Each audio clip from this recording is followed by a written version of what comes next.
Estamos aquí en el Centro de Investigaciones Tropicales de la Universidad Veracruzana, la ex hacienda Lucas San Martín. Tenemos mucho lujo porque es una hacienda bellísima y estamos con su director, el maestro Ernesto Rodríguez Luna, y también con el doctor Mario Vázquez Torres, quienes son coautores del libro Atlas de los Espacios Naturales Protegidos de Veracruz. ¿Cómo están? Muy bien, muchas gracias por visitarnos y por tener esta entrevista. Muy bien, buenos días a todos, encantado de participar en estas acciones. Bueno, ya volvemos después del corte.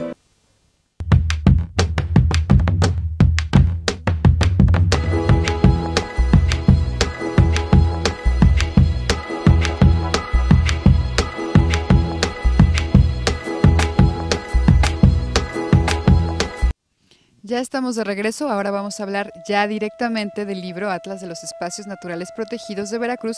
Quisiera comentarles muy brevemente que este libro recoge como botón de muestra 20 de los espacios naturales protegidos y las fotografías que tiene este libro, bueno, ofrecen un recorrido bellísimo, iconográfico, con grabados de Nebel, con pinturas de Velasco, pero también con fotografías contemporáneas.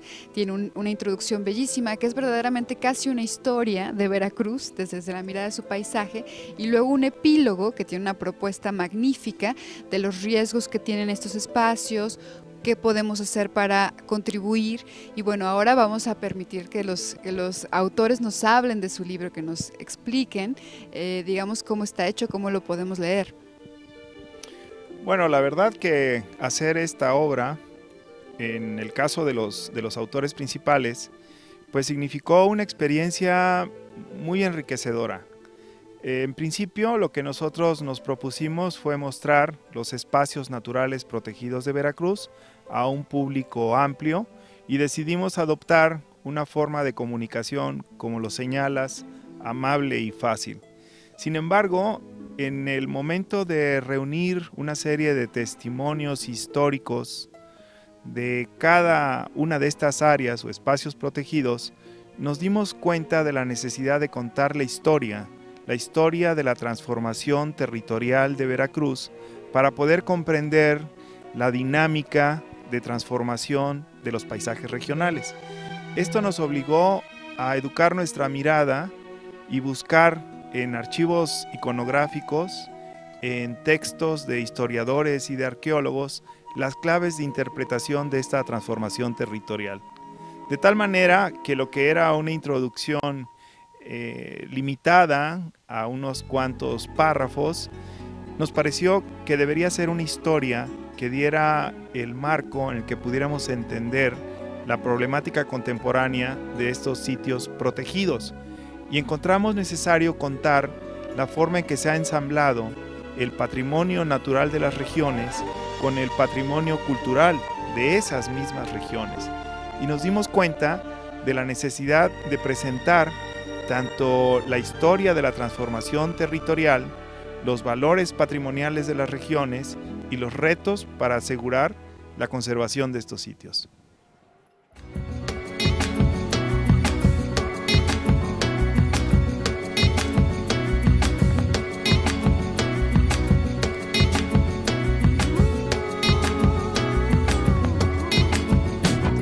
Ahora vamos a ceder la palabra al doctor Mario Vázquez para que también nos hable de su experiencia como coautor. A mí me parece que es también importante destacar el hecho de que difícilmente podemos entender el actual Veracruz si no es en razón de su historia. Y en buena parte el acontecer a través de su historia tiene que ver con el conocimiento o el desconocimiento, el aprovechamiento y la transformación de sus recursos naturales a través de diferentes vías. De manera que si nos imaginamos actualmente desde 50 kilómetros de altura un mapa de Veracruz, tendría que ser representado como un mosaico en el que lo que domina es básicamente una serie de fracciones bien sectorizados para la agricultura, para la ganadería y en general que están denotando pues una transformación en algunos casos bastante profunda de nuestro entorno natural. Pero por otro lado, creo que es importante también reconocer la importancia que tiene un documento como este que nos ocupa, en términos de que nuestro estado, a pesar de todo el deterioro que sigue desafortunadamente sufriendo, sigue siendo muy rico. Obviamente, esta riqueza de la diversidad biológica expresada a través de los diferentes grupos, tanto de plantas, de animales como de otros organismos, cualitativamente se sigue manteniendo, pero cuantitativamente puedo decir con tristeza que es una desgracia.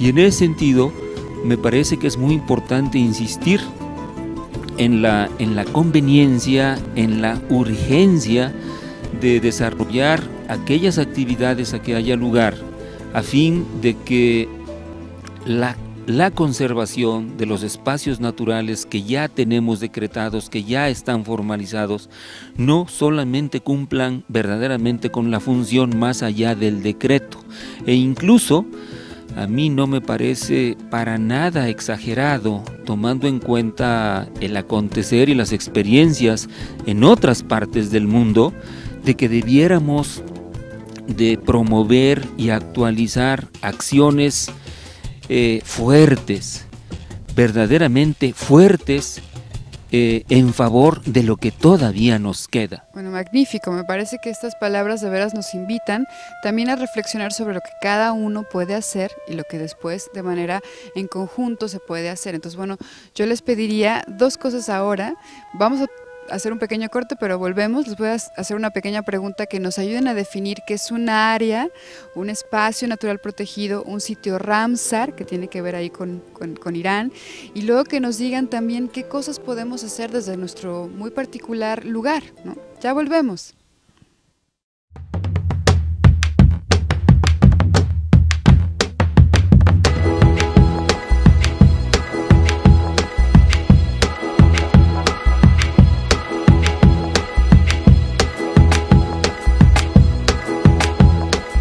Ya estamos de regreso en las instalaciones del Citro, que tienen un bellísimo lugar, que es la ex hacienda Lucas Martín.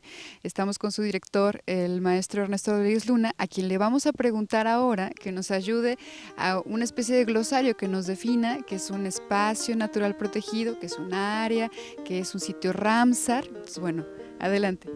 Muy bien. Los antecedentes históricos, remotos, de sitios protegidos se remontan a distintas culturas y puntos geográficos. Lo voy a resumir. Siempre hay manifestaciones tempranas en las culturas de conservar espacios silvestres como un medio de asegurar el aprovisionamiento de recursos naturales, y se ha dado bajo distintas modalidades en distintas culturas. En el caso de lo que se llama la cultura, civilización occidental, estaríamos hablando de antecedentes remotos cuando se establecían los cotos de caza, que en la Europa medieval significaba disponer de espacios para la cacería. La expansión europea, la colonización de África particularmente, trasladó estos intereses cinegéticos de cacería a otros ámbitos. Y el establecimiento de estas colonias en África dependía mucho del aprovechamiento de la fauna silvestre en particular, de los grandes mamíferos, que eran piezas de cacería. Y tempranamente, como restos de ese imperialismo británico en particular, se establecieron los primeros parques como reservas para la cacería. Estamos hablando de la década de los 30 del siglo pasado. De ahí se vincula directamente al establecimiento de parques nacionales en África, en algunos sitios de Europa, en Norteamérica, y paulatinamente en el resto del mundo, el concepto de parque nacional. En México, aproximadamente en la década de los 30, se empezaron a establecer los primeros parques nacionales.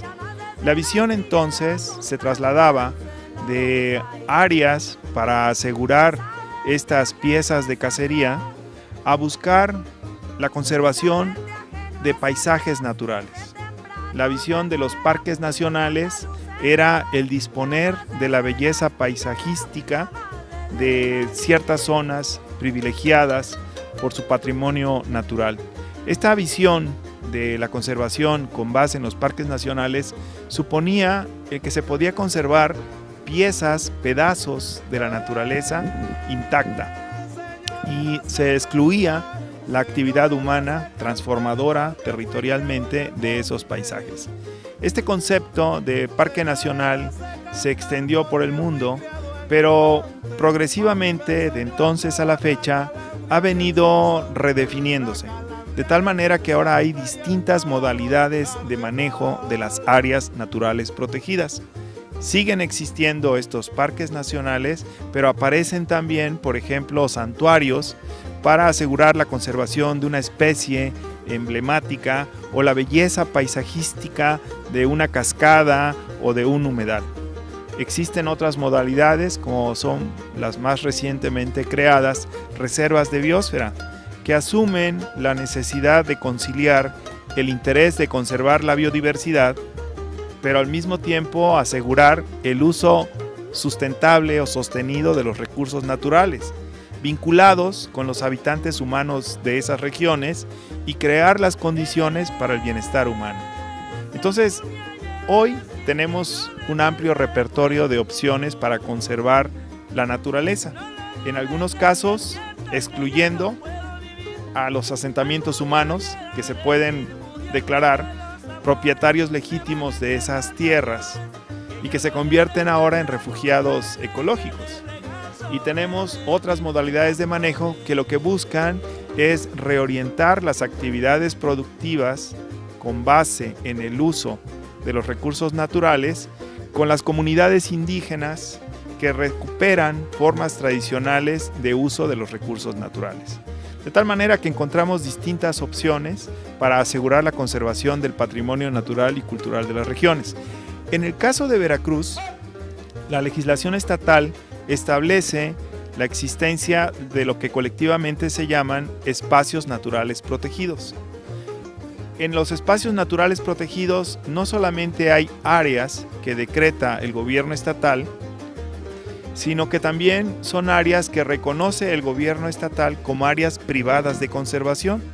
Ya son los particulares, que pueden ser pequeños propietarios o ejidatarios, que pueden registrar sus propiedades, sus predios, como áreas privadas para la conservación. Y en este colectivo de espacios protegidos se incluyen también algunos sitios que son reconocidos bajo un acuerdo internacional que se suscribió en una ciudad, Ramsar, que de ahí proviene el nombre de sitios Ramsar o Ramsar, como lo castellanizamos nosotros. Entonces hay áreas protegidas de carácter federal, hay áreas protegidas de carácter estatal, hay áreas protegidas de carácter privado y hay sitios bajo acuerdo internacional. De tal modo que hoy podríamos considerar que para el estado de Veracruz hay más de 100 áreas o espacios protegidos que pueden estar cubriendo formalmente, legalmente, algo así como el 10% de la superficie veracruzana. Sin embargo, aunque este número, este dato, el porcentaje de superficie protegida, no suena tan mal, dado los estándares internacionales que recomiendan proteger del 10 al 15%, lo que sí debemos admitir es que la efectividad del manejo de estos sitios protegidos no es el ideal.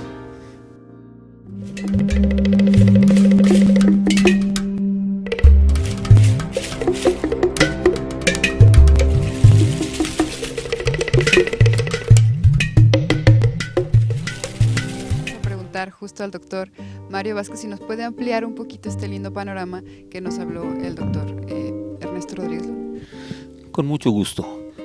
Es para todos conocido el que Veracruz, con sus 73,000 kilómetros cuadrados, con su forma alargada, geográfica, con sus casi 800 kilómetros de longitud, en el que la fisiografía en general muestra una enorme variabilidad que nos lleva prácticamente desde el nivel del mar hasta los picos de las grandes montañas por arriba de los 5,000 metros.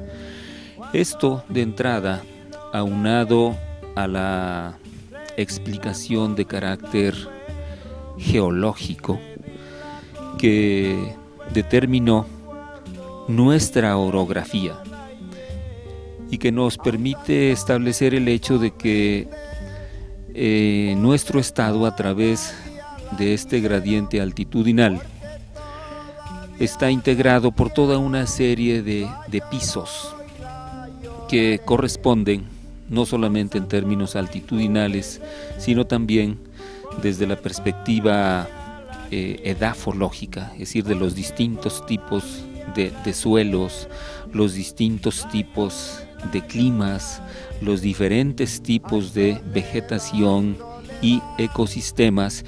Y algo muy importante que me parece que no debemos de olvidar es el hecho de que tenemos una complicadísima red hidrológica que a través de las principales cuencas conforman el panorama particular de Veracruz.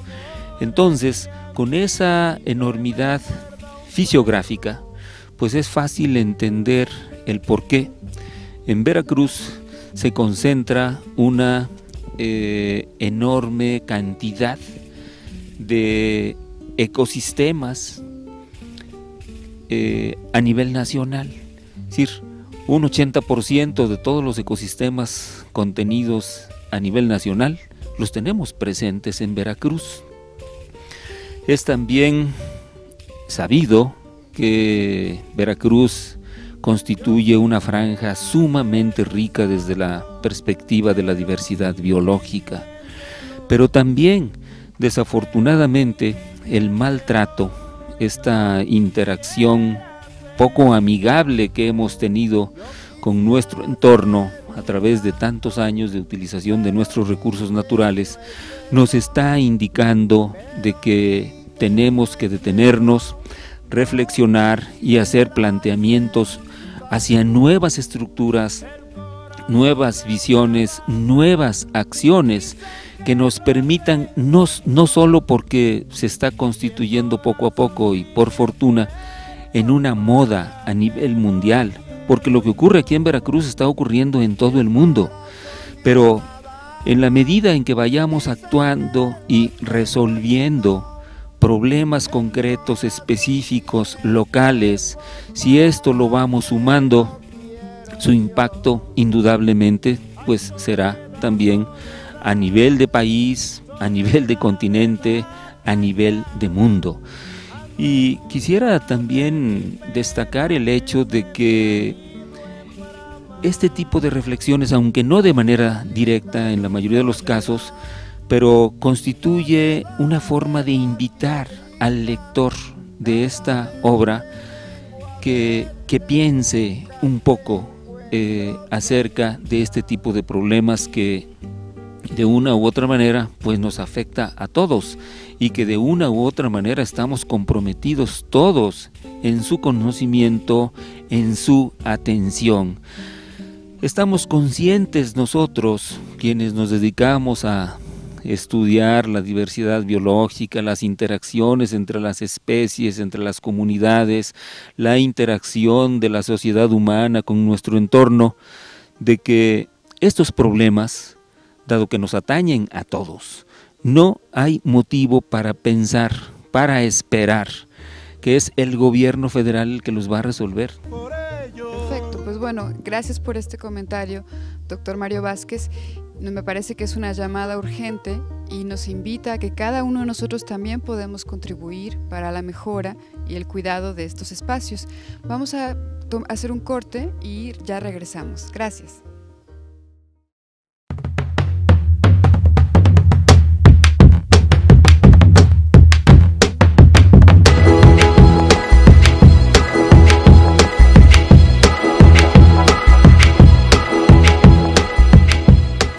Bueno, ya estamos de vuelta, estamos en la ex hacienda Lucas Martín, donde se encuentra el Centro de Investigaciones Tropicales que dirige el maestro Ernesto Rodríguez Luna. Y ahora vamos a hablar ya en esta parte final de nuestra entrevista acerca de las recomendaciones que nos hacen para acercarnos al libro, para leerlo de alguna manera en especial. Pues bueno, ¿qué nos puede decir al respecto?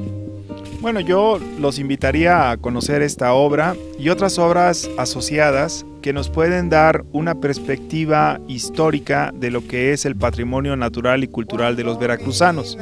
Conocer este patrimonio nos va a permitir comprometernos con el futuro de Veracruz, con el Veracruz que queremos habitar, que nos gustaría que nuestros descendientes habitaran. Este es un Veracruz, como lo dijo algún célebre autor, es un Veracruz al mismo tiempo real que imaginario. Entonces, la lectura de nuestro atlas nos puede dar claves de interpretación de ese Veracruz real e imaginado. ¿Y por qué no? Imaginarnos el mejor Veracruz posible. Muchas gracias.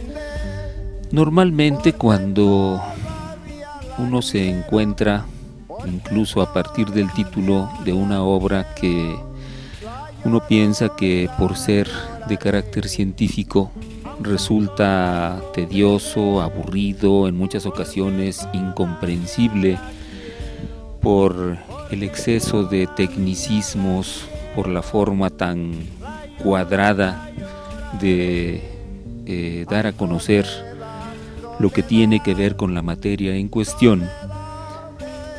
Para el caso particular yo pienso que esta es una realidad que no se da. Es decir, es un libro no solamente interesante, es un libro llamativo, es una obra que al mezclar de manera congruente el elemento histórico y el elemento naturalístico relacionado para cada uno de los 20 espacios protegidos que se están contemplando aquí, constituye un atractivo, yo diría sumamente interesante, y quiero aprovechar también, me parece que es justo y es merecido el reconocer el papel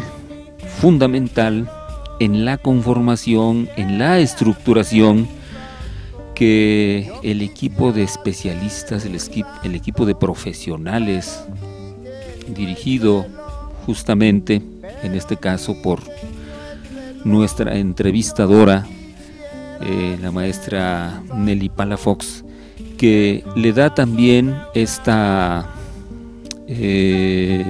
otro valor, esta otra adición importante. De modo que no está dirigido solamente a los interesados en el conservacionismo, en las ciencias naturales en general, sino para todo mundo, y estoy convencido de que lo van a disfrutar por la importancia de su contenido y la belleza misma de su estructura que ejemplifica la maravilla natural que es Veracruz. Muchas gracias, en efecto es un libro bellísimo y quiero solamente mencionar los nombres de los demás coautores: Arturo Gómez Pompa, Yetlanesi Domínguez Aguilar, Noé Velázquez, Juan Carlos López Acosta y bueno, los entrevistados de esta ocasión. Queremos recordarles que este libro se encuentra ya en las bibliotecas de la Secretaría de Educación, también en las librerías de la Universidad Veracruzana, en las instalaciones del Citro y está también disponible para que sea descargable y consultable vía remota en la página electrónica de la Secretaría de Educación. Les queremos agradecer pues su asistencia, su presencia. Queremos agradecer también a la Secretaría de Educación del Gobierno del Estado de Veracruz, a su canal educativo y hasta a esta bella instalación que hoy nos acogió, que son las instalaciones del Centro de Investigaciones Tropicales de la Universidad Veracruzana, que bueno, este centro lo dirige el maestro Ernesto Rodríguez Luna. Bueno, hasta pronto, muchas gracias por su atención.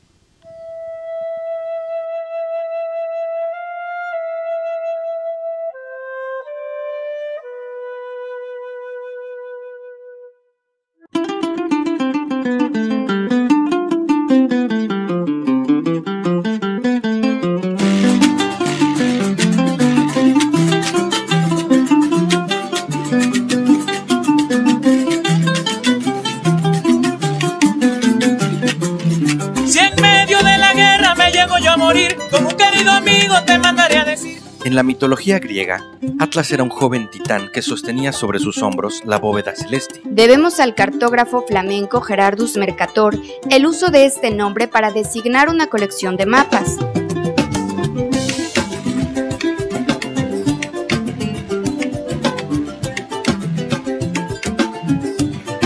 Hoy, por extensión, se emplea también para toda colección de imágenes históricas que dan cuenta de una parte del mundo.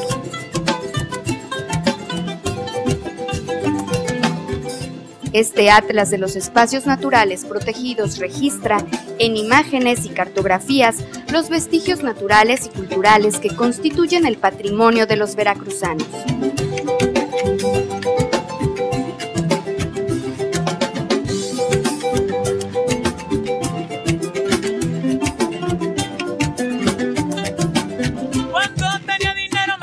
A menudo se olvidan las razones por las que algunos sitios fueron designados como áreas protegidas. En otras ocasiones, apenas se empieza a reconocer a algunas de ellas como tales.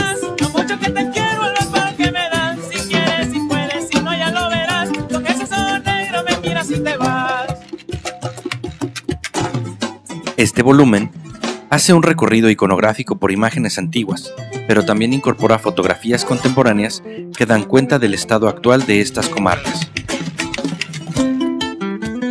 Las miradas que ofrecen son múltiples, desde la perspectiva estéticamente educada del artista hasta las interpretaciones arqueológicas de los vestigios prehispánicos. Sin olvidar la evolución y la cambiante ecología de los paisajes naturales. Los autores se han empeñado en hacer una historia de la transformación del paisaje y describir lo que ahora podemos encontrar en las áreas naturales protegidas de Veracruz. Aquí se muestran mapas, ilustraciones y fotografías, para recrear en la imaginación del lector el territorio veracruzano, tanto en su pasado y presente como en su porvenir. No se pretende que esta obra sea la historia definitiva del territorio veracruzano. Más bien, con ella, se ofrecen claves para la interpretación del presente en nuestro